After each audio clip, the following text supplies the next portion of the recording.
بسم اللہ الرحمن الرحیم السلام علیکم ورحمۃ اللہ وبرکاتہ نحمدہ ونصلی علی رسولہ الکریم اما بعد۔ موت کی تکلیف کیسی تکلیف ہے؟ موت کے وقت انسان کو کتنی تکلیف ہوتی ہے؟ محترم ناظرین، ہمیں ایک بات یاد رکھنی چاہیے، موت کے وقت زبان پہ وہی کچھ آتا ہے جو زندگی میں بار بار زبان پہ آتا ہے۔ امام ابن القیم رحمۃ اللہ علیہ فرماتے ہیں، ایک کپڑے کا سوداگر تھا، جب اس کی جان نکلنے لگی اس کو لوگ کہتے ہیں لا الہ الا اللہ پڑھو، وہ کہتا ہے یہ 2 دینار کا ہے، یہ 2 درہم کا ہے، یہ 10 درہم کا ہے، اسی طرح کہتا کہتا مر گیا۔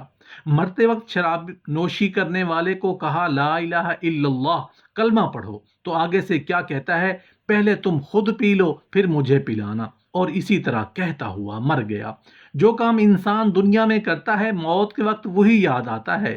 اللہ والوں کے اخلاق میں سے ایک یہ بھی ہے کہ جب وہ لوگ موت اور سکرات کو یاد کرتے ہیں تو اپنے سوئے موت کے وقت خوف سے نہایت رنج و غم کرتے ہیں، یہاں تک کہ شدت غم سے ان کی عقلیں متزلزل ہو جاتی ہیں۔ حضرت ابن عباس رضی اللہ عنہ فرماتے ہیں کہ جب ملک الموت حضرت موسیٰ علیہ السلام کی روح قبض کرنے آئے تو فرمایا کہ کیا آپ نے آج شراب پی ہے؟ تو انہوں نے فرمایا کہ میرا تو روزہ ہے۔ اس پر انہوں نے منہ سونگا اور منہ کی بو کے ساتھ روح قبض کر لی۔ جب ان کا انتقال ہو چکا تو ان سے پوچھا گیا، اے موسیٰ، فرمائیے آپ نے موت کو کیسا پایا؟ آپ نے فرمایا کہ ایسا معلوم ہوتا ہے جیسے زندہ بکری کی کھال کھینچی جاتی ہو۔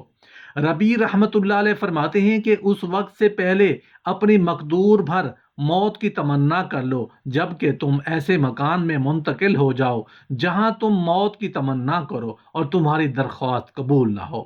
مطلب یہ ہے کہ دوزخ میں جانے سے پہلے موت کی تمنا کر لو، اور موت کی تمنا سے مراد زبان سے تمنا نہیں بلکہ موت کے لیے عملی تیاری اور شوق آخرت مراد ہے۔ ابن سیرین رحمت اللہ علیہ کی یہ حالت تھی کہ جب لوگ ان کے سامنے موت کا تذکرہ کرتے تو ان کا ہر عضو معطل ہو جاتا اور سکتہ کی سی کیفیت ان پر طاری ہو جاتی۔ حضرت کعب احبار رضی اللہ عنہ فرماتے ہیں کہ جب حضرت عیسیٰ علیہ السلام نے سام بن نوح علیہ السلام کو زندہ کیا تو ان سے پوچھا کہ آپ کو مرے ہوئے کتنا عرصہ ہوا ہے؟ تو انہوں نے کہا 4000 برس۔ پھر پوچھا تم نے موت کو کیسا پایا؟ تو انہوں نے کہا کہ اب تک اس کی تکلیف ختم نہیں ہوئی۔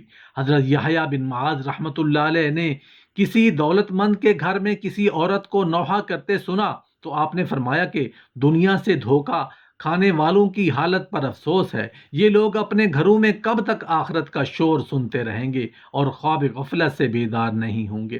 مطلب یہ ہے کہ نوحہ آخرت کا شور ہے جو لوگوں کو آخرت کی طرف بلاتا ہے، مگر وہ اتنے غافل ہیں کہ نہیں سنتے اور آخرت کے لیے تیار نہیں ہوتے۔ حامد رحمت اللہ علیہ فرماتے ہیں کہ جو شخص موت کو زیادہ یاد کرے گا اس کو 3 نعمتیں عطا ہوں گی۔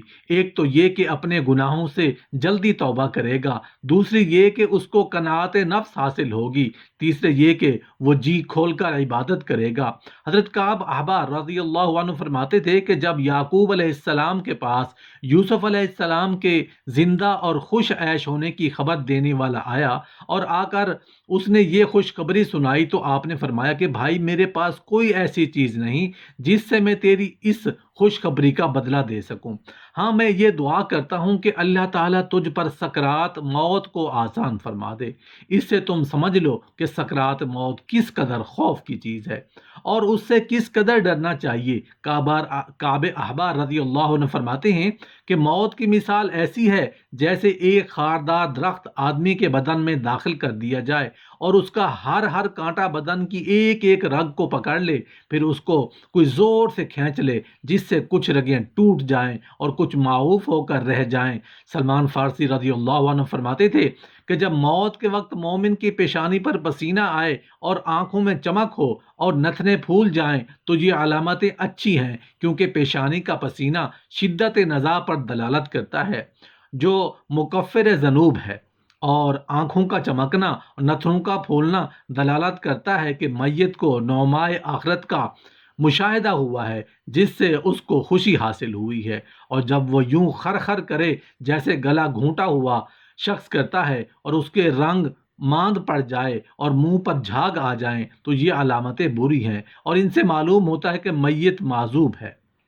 واللہ عالم۔ حضرت حسن بصری رحمۃ اللہ علیہ جب آپ اپنے کسی بھائی کے قبض روح کے وقت موجود ہوتے تو ان پر اس کا اس قدر اثر ہوتا کہ کئی کئی دن تک کچھ نہ کھاتے نہ پیتے اور صرف رونے اور چیخنے سے کام ہوتا، اور فرماتے تھے کہ مومن کی تین چیزیں کبھی نہیں بھولنی چاہیے: ایک دنیا، دوسرے اس کے حالات کا اختتام، تیسرے موت۔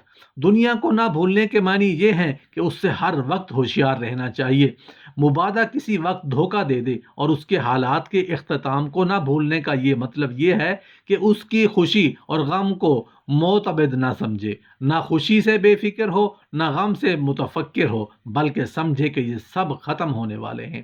اور موت کو نہ بھولنے کا یہ مقصد ہے کہ ہر وقت اس کے لیے تیاری کرتا رہے۔ سفیان ثوری رحمۃ اللہ علیہ کے سامنے جب کوئی موت کا تذکرہ کر دیتا تو شدت غم سے ان کی یہ حالت ہو جاتی کہ بالکل معطل ہو جاتے اور کوئی اس سے منتفع نہ ہو سکتا، اور اگر کوئی شخص کوئی بات پوچھتا تو بھی فرما دیتے کہ مجھے معلوم نہیں، کسی اور سے دریافت کر لو۔ شفیق رحمۃ اللہ علیہ فرماتے تھے کہ لوگوں نے دین میں چند باتوں نہایت شدید مخالفت کی۔ ایک تو یہ کہ وہ دینی حیثیت سے اقرار کرتے ہیں کہ خدا ہماری روزی کا کفیل ہے، مگر وہ اس پر عمل نہیں کرتے، اور ان کو کفالت خداوندی پر اعتماد نہیں، بلکہ وہ اسی پر مطمئن ہوتے ہیں جس کو وہ جمع کر لیتے ہیں۔ دوسرے، وہ دینی حیثیت سے اقرار کرتے ہیں کہ آخرت دنیا سے بہتر ہے، مگر وہ اس پر عمل نہیں کرتے۔ چنانچہ ہم ان کو دیکھتے ہیں کہ وہ مال جمع کرتے ہیں لیکن وہ اس سے آخرت میں متنفع ہونے کے لیے اس کو خرچ نہیں کرتے۔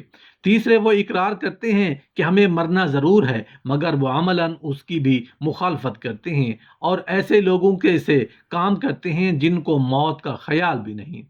جب عطار رحمۃ اللہ علیہ سلمی کے انتقال کا وقت ہوا اور ان کے احباب ان کے نزا کی آسانی کی دعا کرنے لگے تو انہوں نے ان کی طرف دیکھا اور فرمایا کہ ایسی دعا نہ کرو، کیونکہ میں ان ہولناک واقعات کے خوف سے جن سے میں بعد مرگ دفعتاً ملاقی ہوں، یہ چاہتا ہوں کہ قیامت کے تک میری جان نہ نکلے اور میرے گلے اور کوے کے درمیان پھرتی رہے۔ فرماتے تھے کہ جو شخص زمین کی وہ حالت دیکھنا چاہے جو اہل زمین کے فنا ہونے کے بعد ہوگی، وہ حاجیوں کے چلے جانے کے بعد ان کے فردگاہوں کو دیکھ لے۔